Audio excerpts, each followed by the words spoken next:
Bonjour à tous et bienvenue dans cette nouvelle vidéo sur ma chaîne YouTube. On se retrouve aujourd'hui pour la review de l'épisode 2 de Game of Thrones. Et donc c'est un épisode qui a été particulièrement riche, je trouve, en informations. Surtout que comme je l'avais dit dans ma vidéo où je prévoyais les choses qui allaient se passer dans la saison, je disais que vu qu'il y avait peu d'épisodes, il fallait que l'histoire avance relativement vite. Et c'est vrai que l'épisode 1, j'étais un petit peu déçu parce que je croyais que c'était un épisode vraiment où on replaçait un petit peu tout le monde. Et ben là au contraire, tout le monde avance, un petit peu hein, bien sûr, pas non plus de quoi vraiment changer tout, même s'il y a quelques éléments très importants que je trouve qui sont passés dans l'épisode. Mais sinon, ça a fait avancer un peu tout le monde, et ça c'est plutôt très intéressant. Je voulais aussi revenir sur ma dernière vidéo, puisqu'il y a eu des commentaires dessous, et je me suis trompé. J'ai fait un mélange entre Balon et Euron Greyjoy, avec les On, j'ai bafouillé. Mais voilà, aujourd'hui, en plus, on va revenir beaucoup sur Euron Greyjoy, et cette fois-ci, je suis sûr que c'est bien lui. Puisqu'on va revenir sur la scène finale qui est absolument, il faut en parler parce qu'il y a eu des choses que j'ai envie de dire sur cette scène. Et on se retrouve tout de suite après le générique.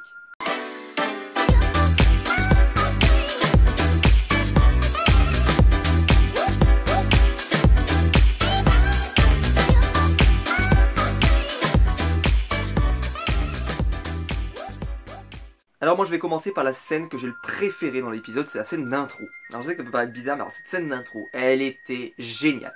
Parce que cet épisode, on pourrait mettre un thème sur cet épisode, c'est que c'était vraiment le thème du je décide de faire des flashbacks sur certains événements qui se sont passés. Donc par exemple, on a eu des références à la mort de Robb Stark, on a eu des références à la mort de Myrcella, la fille de Jaime et de Cersei. On a eu plein de références à plein d'événements qui se sont passés. Et la première scène a été particulièrement forte sur ce point avec Varys, qui on le sait est quelqu'un qui est très influent. D'ailleurs dans le roman il est beaucoup plus influent, ça on le sait. Et dans la série il est influent mais pas autant qu'on pourrait le croire. Et là vraiment on a senti vraiment une discussion de fond qui était géniale. Alors pour essayer de replacer un petit peu sans être exhaustif, parce qu'il s'est passé énormément de choses dans cette discussion. Daenerys accusait Varys de pouvoir retourner sa veste assez facilement, ce qu'elle a plutôt raison, hein, sur le fond, on va pas se mentir, et que en fait il était pas très fidèle. Et en fait lui il a dit que si, il était fidèle, mais il était fidèle à ses idées, il n'était pas fidèle à quelqu'un et qu'il ne suivrait personne aveuglément. Et ça j'ai trouvé que c'était une réponse qui était vraiment forte et intéressante. Et on y reviendra je pense dans les épisodes suivants, parce que je trouve que Daenerys a une attitude depuis le début de la saison, et même depuis la saison précédente où elle est revenue avec les Dothraki, assez... On sent qu'elle est très dure en ce moment. Et d'ailleurs, il y a certaines scènes où la caméra se pose sur Tyrion, et on sent que Tyrion, il y a un certain malaise. C'est-à-dire qu'il est là, il se dit, elle a il va falloir que je la contrôle la petite, parce que attention, elle peut vraiment partir en vrille. Je sais pas si ça vous arrive à voir ce que je veux dire. C'est-à-dire qu'on sent, Daenerys, elle n'a peut-être pas le potentiel pour devenir le nouveau roi fou, on va pas aller jusqu'à là, mais est-ce que c'est ça qui pourrait être la grosse théorie? Alors là, ça serait, j'y crois pas vraiment pour l'instant, mais peut-être que c'est elle la grande méchante de l'histoire en fait, que c'est peut-être même pas les marcheurs blancs, etc. C'est peut-être Daenerys, qui peut-être, parce qu'elle a sorti cette phrase qui est quand même assez intéressante de Daenerys, c'est moi je ne veux pas devenir la reine des cendres, en expliquant que donc elle ne voulait pas conquérir en brûlant tout. Ce qui est plutôt bien sur le fond, mais sauf que quand on voit son attitude avec Varys, par exemple, elle lui dit si jamais vous me trahissez, je vous brûle, qui quand même, c'est quand même efficace pour calmer les gens. J'ai quand même été assez surpris. Et je pense que Daenerys va avoir un potentiel assez dingue dans la suite de la série. Mais pour l'instant, on a du mal à voir où ça va l'amener, surtout avec la fin de la scène la fin de l'épisode, pardon, où il y avait vraiment quelque chose qui s'est passé d'important. Et je pense que ça aura des conséquences sur Daenerys et sur la relation avec Tyrion. Mais revenons un peu sur Varys, parce que c'est un personnage que j'apprécie beaucoup, moi personnellement. Et là, j'ai trouvé que Varys, il s'est pas laissé débiner. Et ça a terminé plutôt en plus positivement, c'est-à-dire qu'il a dit je vous suivrai et je n'hésiterai pas à vous dire si jamais un jour vous dérapez. Et cette phrase, je pense qu'il va falloir bien la retenir parce que c'est-à-dire qu'elle-même, elle aurait conscience qu'elle est possiblement capable de déraper. Et ça, c'est quand même quelque chose. Est-ce que justement elle va déraper? On le verra dans les prochains épisodes. Mais il est possible que la cruauté, comme elle voulait le faire avec les maîtres, on se souvient, elle voulait trucider tout le monde. Et puis Tyrion a trouvé une solution plus diplomatique. C'est pour ça d'ailleurs qu'elle l'a choisi comme main du roi parce qu'elle considère que c'est quelqu'un qui peut l'aider. Mais d'ailleurs la mère Tyrell, je me souviens plus de son prénom, elle arrive, elle dit que il faut absolument qu'elle n'écoute pas que les gens intelligents et qu'elle reste une conquérante. Donc on a deux versions de l'histoire qui sont assez bizarres, et je pense que cette scène avec Varys était essentielle à la suite de la saison. Et ça, peut-être même à la saison prochaine, parce qu'on peut supposer peut-être que l'histoire de Daenerys n'était pas avancée suffisamment, mais ça, je pense que ça va avoir une influence cruciale sur la suite du scénario. Pour suivre ensuite, on a Daenerys et Tyrion qui font un plan. Donc Tyrion a l'air d'être vraiment un grand chef de guerre. Alors pourtant, c'est pas une caractéristique qu'on avait particulièrement vue chez lui. On avait plutôt vu quelqu'un de malin, intelligent, etc. Mais pas forcément quelqu'un qui était vraiment un chef de guerre. Et là, c'est plutôt le cas, un vrai stratège. Et c'était plutôt intéressant de le voir. La scène n'avait pas un énorme intérêt, mais elle était plutôt bien pour placer un peu toutes les places fortes importantes. Donc on avait tout de suite compris que Castral Rock, surtout pour ceux qui avaient vu le trailer de la saison, Castral Rock allait être prise par Daenerys. Donc ça me semblait évident. Et ensuite, cette attaque sur Port-Réal, je pensais pas qu'elle arriverait tout de suite, donc en plus. Et là, boum, ah si, on va aller faire un siège devant, pour éviter justement d'avoir à tout brûler. On va faire un siège. Et donc là, Tyrion fait un plan efficace, et il arrive à convaincre tout le monde, tous ceux qui sont présents dans la salle. Et ça, c'était assez génial. Moi, j'ai trouvé que l'épisode était vraiment cool sur Tyrion. Surtout que Tyrion, on peut le dire quand même, il a la main du roi, enfin la main de la reine, dans son cas, qui vraiment, je trouve que son rôle évolue avec les saisons. En plus, la scène avec Varys était plutôt intéressante. Et je pense que Tyrion va se mettre du côté de Varys, puisque ils sont clairement alliés dans cette histoire. Et ça, c'est très important peut-être pour la suite. Mais pour l'instant, la déconvenue qu'il a eue à la fin de l'épisode, puisque quand même la défaite de sa flotte va peut-être lui porter préjudice, mais pour l'instant, on n'a pas d'informations là-dessus. En tout cas, on n'en a pas.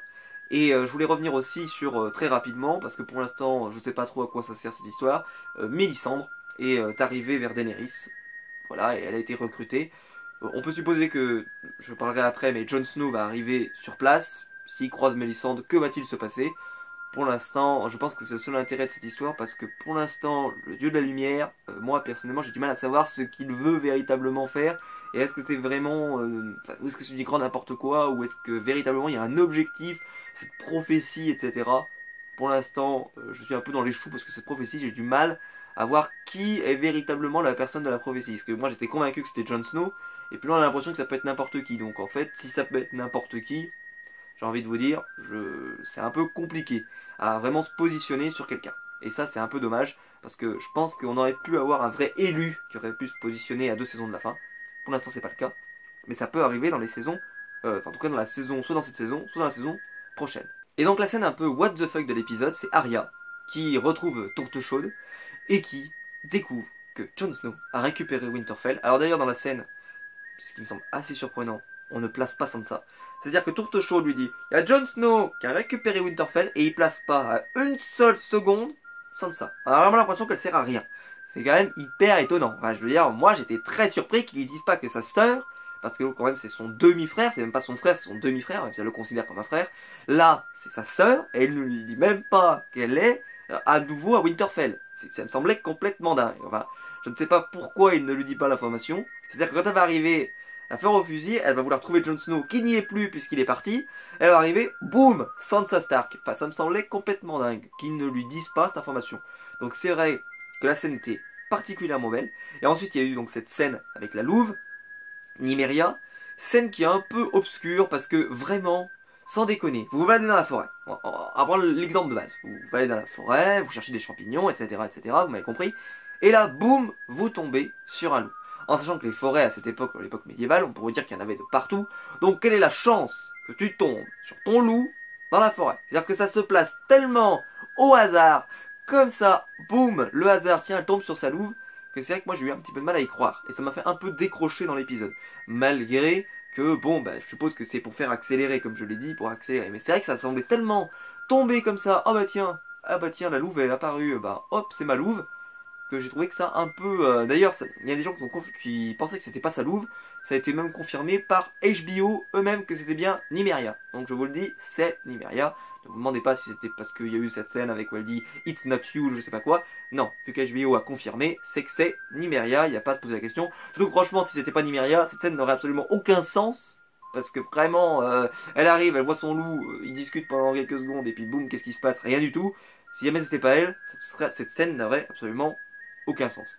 Donc vraiment, la scène avec Arya, un peu surréaliste, c'est-à-dire qu'elle découvre que Jon Snow, bah, c'est le grand Manitou du Nord, et il est même roi du Nord, et que personne ne lui dit que Sansa est à Winterfell également.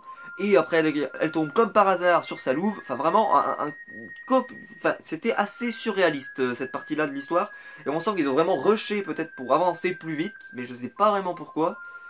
C'est quand même étonnant. Par exemple, est-ce qu'ils auraient pas pu faire que Ed Sheeran et tout ça, ils étaient pas au courant là, les légionnaires de l'armée des Lannister, que bah il y avait un nouveau roi du Nord. Bah, j'ai trouvé ça assez surprenant qu'elle l'apprenne maintenant, qu'elle ne l'ait pas découvert plus tôt. Même ou avec les frais, c'est-à-dire qu'elle n'a jamais entendu parler, les frais, qu'il y avait un nouveau roi du Nord, je sais rien. Bah, j'ai trouvé ça très étonnant qu'il n'y ait absolument aucune référence à Sansa Jon Snow et qu'elle découvre ça aujourd'hui. Alors après voilà, ça explique pourquoi elle ne partait pas encore dans le Nord. Donc ça c'était plutôt une bonne explication. C'est qu'en fait elle n'avait pas conscience qu'il y avait sa famille qui était revenue dans le Nord. Donc là on peut supposer que comme dans le trailer qu'on avait vu au début de la saison, qu'elle va aller dans le Nord, dans la neige, et que donc elle va les retrouver sûrement Sansa puisque Jon Snow n'y est plus. Donc ensuite on a cette scène un peu diplomatique avec Jon Snow qui est invité par Daenerys et surtout par Tyrion. D'ailleurs le message de Tyrion était assez sympa avec cette phrase qui vient de la saison 1, c'est qu'il y a énormément de côté vintage puisqu'il lui dit que tous les bâtards, en fait que tous les nains sont des bâtards, tout comme Jon Snow. Et ça j'ai trouvé ça assez drôle et vraiment c'est comme ça on était sûr que c'était lui. Et ça j'ai vraiment aimé ce petit clin d'œil qui était vraiment super. Ceci étant dit, je trouve que cette façon de faire était vraiment super parce qu'on a vraiment compris que Jon Snow n'avait pas le choix en fait d'aller voir Daenerys, mais on peut supposer qu'il il ne ploiera pas, oui c'est le mot, il ne ploiera pas le genou à terre parce que c'est ce que voudrait Daenerys. Daenerys, c'est vrai qu'elle commence un petit peu à prendre ses aises et à vraiment se considérer comme une grande reine, ce qu'elle est sur le papier, hein, mais quand même, elle a une attitude parfois avec Jon Snow. Jon Snow, ça m'étonnerait qu'il mette le genou à terre devant Daenerys. Puisqu'on se souvient que d'après Ned Stark, le dirigeant légitime c'était Stannis. Donc il faut arrêter de prendre les gens pour des cons. Celui qui était le dirigeant légitime, c'était Stannis. Donc il n'y a aucune raison qu'il plie le genou devant Daenerys. On verra bien, parce qu'il y a tellement un enjeu fort par rapport aux armes pour les créer pour les marcheurs blancs. Alors Jon Snow était très précis, présentant bien les choses, etc. Et alors il y a eu cette scène, c'est mais si jamais c'était un piège et que vous finissiez par être tué. Et là, en fait, il a dit quelque chose qui était hyper sensé, c'est qu'il a dit ne vous inquiétez pas, je ne pars pas sans laisser quelqu'un en charge, c'est Sansa qui va s'en occuper. Et Sansa elle a été hyper surprise. Alors c'est vrai que ça m'a semblé un peu surprenant parce que si Jon Snow s'en va, forcément il va pas le laisser le trône à Tormund ou à Brienne. Voilà, je ne sais pas. Bah non, il allait le laisser à Sansa, ça me paraissait évident. Donc en fait, elle a fait oh, c'est toi que tu choisis, c'est moi que tu choisis. T'es sûr? C'est moi que tu choisis. Ah oui, tu es une Stark, t'es ici chez toi. Oui, c'est toi qui dirige. Ah, ça me semblait un peu surréaliste, vraiment du genre oh bah alors qu'est-ce qui se passe? Ensuite, on a eu cette scène avec Peter Baelish qui arrive donc après que Jon Snow ait décidé de partir voir Daenerys, malgré que ses hommes n'y croyaient pas vraiment. Et alors là, la scène où Jon Snow martyrise un peu Peter Baelish. Je maintiens ce que j'ai dit en début de saison. Peter Baelish doit décéder cette saison. Je maintiens ce que je dis. Parce que vraiment, ce personnage n'a plus aucun sens. Puisque plus ça avance, plus on dirait un amoureux. Vraiment sans... Alors qu'avant, c'était vraiment le grand big boss de la série. Avec vraiment, on a l'impression qu'il contrôlait le jeu tellement un jeu d'échecs. Aujourd'hui, il ne contrôle plus rien. C'est simplement un amoureux qui est là en in love devant Sansa. Et d'ailleurs, Jon Snow, vraiment, remet les pendules à l'heure et essaye un petit peu de calmer cet homme. Par contre, c'est vrai que Robb a parfois eu cette attitude, c'est-à-dire de négliger un peu ses alliés. On pense surtout aux Frey. Et c'est vrai que là, Jon Snow, il ne faut pas qu'il fasse cette erreur, puisque quand même, l'armée de Peter Baelish est essentielle au maintien de son pouvoir. Donc, c'est une scène qui me semble être un peu expédiée, mais qui peut-être sera très importante pour la suite de la série. Parce que est-ce que par exemple Peter Baelish pourrait pas manigancer pour mettre Sansa officiellement sur le trône et essayer de virer Jon Snow? On verra bien. Et en tout cas, c'est vrai que s'il manigance comme ça, je pense qu'il va être décédé dans la saison. On vérifiera avec les épisodes et avec toutes les reviews que je vais faire pour voir si cette théorie se vérifie. Pour l'instant, on n'a aucune information. Mais en tout cas, c'est la théorie que je défendrai jusqu'au bout. Il faut que Peter Baelish décède avant la fin de la saison. Ensuite, on a la chose avec la maladie de Jorah Mormont. Bon bah voilà, on va pas se mentir, c'était hyper évident, voilà, il va être soigné, j'ai pas grand chose à dire sur la scène, bon ça a l'air très douloureux ce qui lui arrive, puisque quand même il se fait charcuter tout, parce qu'on voit quand même que la plaie est en train d'infecter quasiment 50-60% de son corps, je sais même pas, même peut-être même plus d'ailleurs, donc je pense qu'il va vraiment avoir du mal, ce serait très étonnant qu'il ne survive pas à ça, malgré qu'on lui dit, ah, il y a très très peu de chances que vous surviviez à ça. Si jamais il ne survit pas, en fait, cette scène n'a aucun sens. Donc, forcément, je pense qu'il va survivre. Ou alors, ce serait très étonnant. Après, voilà, j'ai pas encore l'information. Mais s'il ne survit pas à cette scène, je serais très surpris. Voilà, mais j'ai pas grand chose à dire sur cette scène. Donc, on passe tout de suite à la suivante. La dernière scène dont je dois parler aujourd'hui, c'est bien sûr la bataille. La bataille d'Euron Greyjoy qui arrive et qui. Alors là, on peut dire quand même. Déjà, alors il y a plusieurs énormes incohérences. De toute façon, j'ai détesté cette scène pour vous dire. Déjà, c'est mal produit. Il y a énormément de plans où en fait on voit et on a conscience que cette scène va hyper mal vieillir dans la série, ça peut être une catastrophe. Où en fait le décor, je vous le dis, c'est que le bateau, ça se voit. C'est-à-dire que tout est fait sur fond vert et la seule chose c'est la calanque du bateau qui en fait est le vrai décor. Le reste c'est que du fond vert. Et alors il y a eu des scènes où vraiment on a pu voir que le fond vert, bah vraiment, il était fait de manière immonde. Et en fait ils ont mis l'argent de la production aux scènes où il fallait. C'est-à-dire que par exemple quand Théon est dans la mer et qu'il regarde les bateaux, bah là il y a de l'argent. Quand t'as Yara qui saute comme ça par-dessus la barricade, on pourrait dire, pour tomber sur Euron.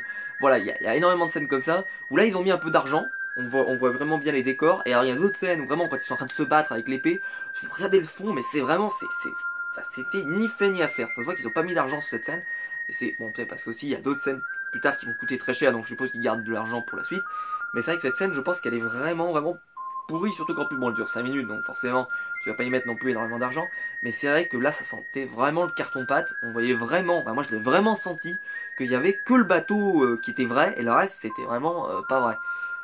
Ça fait un peu dommage pour une série qui est censée être autant de qualité. Sur une série un peu bas de gamme, ça passe. Sur une série comme celle-là, ça passe un petit peu moins bien. Sinon, qu'est-ce que je pourrais dire de la scène? Je trouve que moi, elle est surréaliste, cette scène. Comment Euron Greyjoy peut arriver avec son bateau et toucher le bateau mère, où tu as tous les personnages principaux, c'est-à-dire Théon, enfin les Greyjoy, tu avais tous les personnages principaux de la guerre, et ils sont tous sur le bateau et ils arrivent, on a l'impression en quelques coups de rame, à arriver à ce bateau. C'est-à-dire qu'il n'y a aucun bateau autour qui a réussi à protéger ce bateau. Enfin, c'est surréaliste. Mais vraiment, c'est surréaliste. Parce qu'il ne faut pas me faire croire qu'ils n'auraient pas pu plier en retraite, etc. Enfin, cette scène est surréaliste. On sent qu'ils ont voulu la rusher, comme je l'ai dit, il faut qu'ils accélèrent. Alors, je veux bien qu'on accélère, mais cette scène était surréaliste. Ensuite, ils l'ont fait dans le noir, alors c'est très bien, mais par contre, quand on tourne dans le noir, bah forcément, les décors, comme je l'ai dit, ils étaient très mal faits. Et surtout, bah, la caméra bouge très rapidement, il faut faire beaucoup plus de plans par seconde, donc forcément, on est obligé d'enchaîner les plans et d'enchaîner les scènes. Et là, bah, c'était un peu mal découpé, c'était pas forcément... Enfin, j'ai pas trouvé ça particulièrement génial, sauf sur les scènes où vraiment ils ont insisté. C'est-à-dire que par exemple, quand tu as le regard de Théon, bah là il y a vraiment la caméra qui s'insiste dessus. Quand on a les deux aspics qui meurent, une étranglée et l'autre je sais plus comment. D'ailleurs, grosse incohérence également, Euron prend des coups de couteau, je peux vous dire il prend des coups de couteau, bam, comme ça, et alors le gars il bronche pas, et surtout pas de poison. Les filles là, les filles, elles empoisonnent tout le monde. Elles ont même empoisonné Bronn comme ça, alors que franchement Bronn n'était pas le plus menaçant du monde. Là, t'as quand même quelqu'un qui est hyper menaçant. Elles ont pas d'armes empoisonnées tout le temps sur elles. C'est totalement incohérent. Là, cette scène est totalement nulle, mais je comprends que c'est pour avancer parce que Euron récupérait certaines personnes pour pouvoir les emmener en cadeau à Cersei, comme j'en avais parlé l'autre fois. Mais vraiment, c'est nullissime. Cette scène, je pense qu'elle est vraiment ratée, c'est un peu dommage, cette scène ne restera pas. Et d'ailleurs, j'étais venu dans l'épisode précédent, en commentaire, on a pu discuter sur le fait que Euron Greyjoy serait peut-être un grand méchant plus fort que Ramsay Snow, c'est ce qui était dit, en tout cas qu'il serait plus méchant, et en tout cas c'est ce qu'il a dit, l'acteur, sur les réseaux sociaux. Pour l'instant, franchement, on en est loin, on en est à des kilomètres, mais vraiment des kilomètres. Et avec une scène pareille, qui pour moi ne m'a pas marqué et que je trouve qu'elle était mal faite, bah, je peux vous dire que c'est pas près d'arriver. Et c'est vraiment dommage, parce que je pense que le personnage par contre a un énorme potentiel, vraiment de badassitude, vraiment sympa. Mais pour l'instant, je suis pas du tout convaincu. Voilà, je crois que j'ai parlé d'à peu près de tout ce qu'il y a dans l'épisode, donc plutôt un bon épisode, j'ai trouvé très rythmé, qu'il n'y avait pas forcément beaucoup de moments où on s'est dit « mince, qu'est-ce qui se passe, on s'ennuie », donc ça c'est plutôt positif. Par contre, c'est vrai que la scène finale m'a vraiment fait sortir de l'épisode. Le truc avec Arya aussi, c'est vraiment, on dirait que ça tombe sur un cheveu comme un cheveu sur la soupe. Et ça, c'est un peu dommage. Mais voilà, s'il y avait rien de grave, et je pense que c'est pour faire avancer l'histoire. Et tant mieux que l'histoire avance, parce qu'il reste peu d'épisodes et il faut que l'histoire avance. Et donc voilà, donc n'hésitez pas à mettre un petit pouce bleu en bas de la vidéo si la vidéo vous a plu. C'est ce qui aide le plus la chaîne, donc si vous prenez le temps de le faire, c'est vraiment gentil de votre part. Comme d'habitude, aucune obligation, mais si vous en avez envie, n'hésitez pas à le mettre. N'hésitez pas à vous abonner pour ne pas rater les prochaines vidéos. Je vais sortir une vidéo par semaine, que ce soit sur les figurines pop, les séries télé, etc., etc., sur plein de thèmes différents. Et nous, on se retrouvera donc la semaine prochaine pour ceux qui me suivent sur les vidéos Game of Thrones. J'essaierai de la sortir très rapidement après l'épisode. Et on se retrouvera donc nous très vite pour une prochaine vidéo, que ce soit sur plein de sujets. Ciao tout le monde!